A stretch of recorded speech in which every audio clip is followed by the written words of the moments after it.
tanggalan namin yung aming receiver. Yan. Ito na. Yan. Ang hose na lang. Yan. So, guys, so ito yung buslot niya guys. Oh.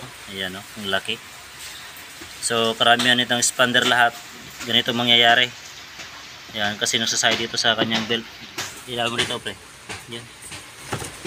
Yan oh, itong belt niya oh. Yan, dito siya nagasayad guys. Yan.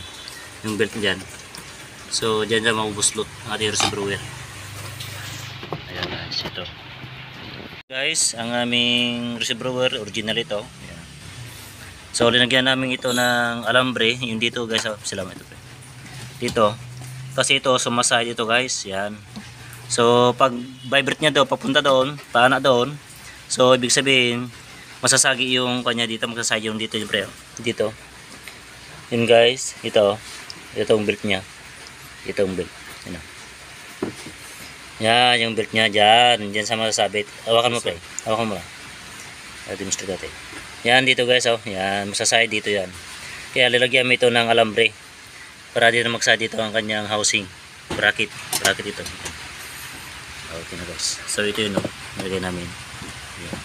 Yan. Karamihan kasi dito yung nakagasgas guys. Oh. Yan. Sa ating receiver. So ayan guys, nikabit na namin ang receiver. So basic lamang po yan. Ayan, okay na yan. So dito, malayo na. Ayan guys oh. Ayan sa receiver niya, so malayo na siya. Ayan. So ayan guys oh, yan doon. Kita nyo guys, yan malayo na siya. Ayan, malayo na siya. So ibig sabihin okay na yan. Kasi linagyan ng alambre yan. You know, ito lagyan ng alambre. Ayan guys, you know, alambre.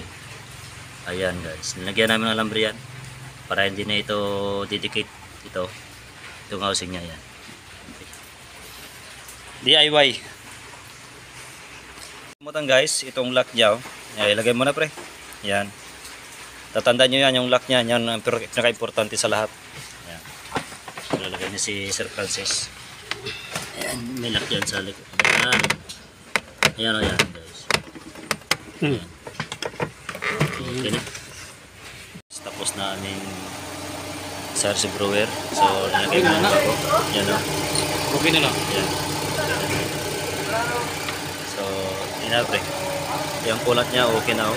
So wala na nagbulak-bulak. Yan na siya.